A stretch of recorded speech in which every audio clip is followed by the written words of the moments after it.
For years, the United States and Canada have maintained a close economic partnership, with trade flowing seamlessly across their shared border. From cars to steel and aluminum, industries in both nations have benefited from integrated supply chains that support millions of jobs. In 2023 alone, trade between the two countries reached an astonishing $900 billion, with Canada exporting around $350 billion worth of goods to its southern neighbor. Among these exports, vehicles make up a significant portion, with Canada shipping millions of cars to the U.S. each year.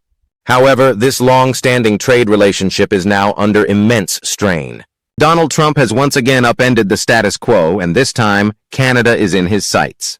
His latest push to overhaul trade policies has sent shockwaves through the Canadian economy, raising concerns about the future of economic ties between the two nations. The situation has escalated to the point where some Canadians are beginning to question whether the U.S. is still a reliable ally. Some policymakers and business leaders are even exploring alternative trade relationships, particularly with Europe, as a means of reducing dependence on the American market. What has triggered this crisis is Trump's aggressive proposal to impose a staggering 100% tariff on Canadian-made vehicles and metals. This is not merely a warning, it is a direct and immediate threat to Canada's economy. The U.S. purchases more than 2 million Canadian-built cars annually, in addition to vast amounts of steel and aluminum that are essential to industries ranging from construction to beverage packaging. If these tariffs are implemented, they will deliver a severe blow to Canadian manufacturing and export sectors, potentially leading to widespread job losses and economic instability. Yet Canada is not prepared to back down without a fight. In response to Trump's tariff threat, Canadian officials have made it clear that they will retaliate with their own targeted measures. One of the boldest countermeasures being discussed is a 100% tariff on Tesla vehicles. A prominent Canadian lawmaker has openly proposed this idea, arguing that if Trump wants to play hardball, Canada will respond in kind. This would place Tesla, a company led by Elon Musk, who has maintained a close relationship with Trump, at the center of this intensifying trade conflict. Targeting Tesla is a strategic move. The company is more than just an iconic American brand. It is a leader in electric vehicle, EV technology, and a trillion-dollar powerhouse that has revolutionized the automotive industry. But more importantly, Tesla is deeply intertwined with Canada's supply chain. The company not only sells tens of thousands of vehicles in Canada each year, over 50,000 in 2024 alone, but also relies heavily on Canadian resources for its battery production. Canada is home to vast reserves of essential minerals such as lithium, nickel, and cobalt, which are critical for manufacturing EV batteries. Tesla has already established agreements with Canadian suppliers to secure these materials, recognizing their importance in maintaining its competitive edge. Even Elon Musk himself has acknowledged that Canada plays a vital role in Tesla's supply chain, once describing the country as a game changer for the company's battery production strategy. But now, that strategic advantage could quickly turn into a liability. If Canada follows through on its threats, it could not only impose heavy tariffs on Tesla vehicles but also restrict access to its battery metals, forcing Tesla to seek alternative and potentially less reliable sources. A senior Canadian official has issued a stark warning. If the U.S. taxes Canadian cars and metals, Canada will respond by redirecting its critical resources elsewhere. Europe and China are potential buyers, and Canada has no shortage of options when it comes to finding new markets. This standoff raises a critical question. Can Canada realistically shift its trade focus away from the U.S. and deepen its ties with Europe instead? At first glance, such a pivot seems challenging.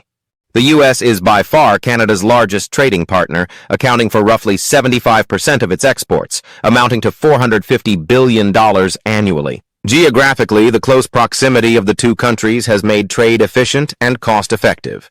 An auto part manufactured in Ontario, for example, can be transported to a U.S. factory within hours. In contrast, shifting trade to Europe would be a logistical nightmare. The cost of shipping goods across the Atlantic is significantly higher than transporting them by truck to nearby U.S. states. A container shipped from Halifax to Rotterdam takes 2 weeks to arrive, whereas a truck can reach New York in less than a day. Additionally, the European market is already saturated with homegrown automotive brands such as Volkswagen, BMW, and Renault, making it difficult for Canadian manufacturers to break in. The same applies to raw materials. Europe has established metal suppliers in countries like Norway and Russia, which could limit demand for Canadian resources. That being said, Canada is not without leverage. In 2017, it signed a major trade agreement with the European Union, the Comprehensive Economic and Trade Agreement, CETA. This deal has eliminated 98% of tariffs on Canadian goods entering Europe, making trade between the two regions more accessible.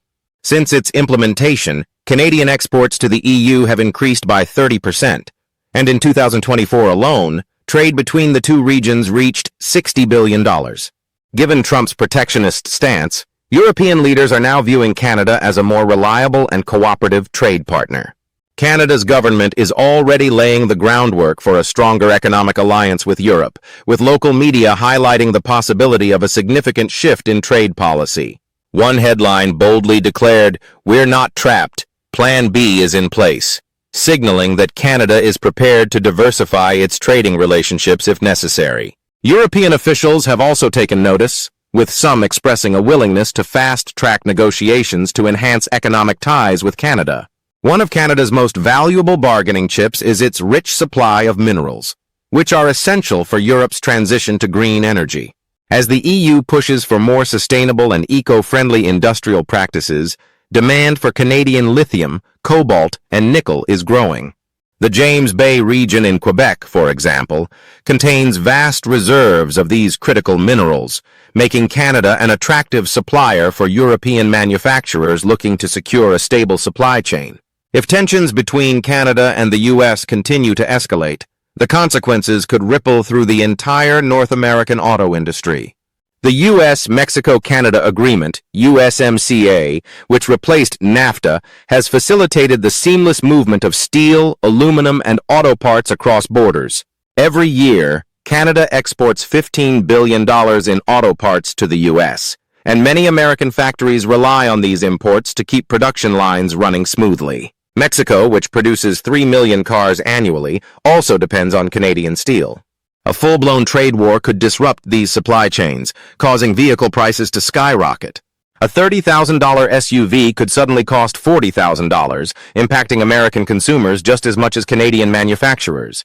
If Canadian factories are forced to cut jobs due to reduced exports, the economic consequences will be felt on both sides of the border. While the Trump administration argues that tariffs are necessary to protect American jobs and industries, Canada sees these measures as a form of economic coercion. Officials in Ottawa are making it clear that they are willing to explore alternatives if necessary. And while pivoting to Europe presents challenges, it remains a viable safety net that could reduce Canada's dependence on the U.S. Trade wars rarely produce clear winners. More often than not, they lead to economic uncertainty, higher costs, and strained diplomatic relations. The last time Trump imposed steel tariffs on Canada in 2018, Ottawa responded with countermeasures that affected $12 billion worth of American goods, including whiskey and ketchup. The standoff lasted for months before both sides eventually compromised. A similar scenario could play out this time, with both nations ultimately reaching a negotiated settlement. Perhaps Trump will scale back his proposed tariff to 25% instead of 100%, while Canada may drop its Tesla tax in return. However, if tensions continue to escalate, the consequences could be severe, not just for Canada and the U.S., but for the entire North American economy. At the heart of this dispute is a fundamental question. Is Canada truly prepared to shift away from its largest trading partner? Or is this simply a high-stakes bluff to pressure Trump into backing down? The answer may determine the future of North American trade for years to come.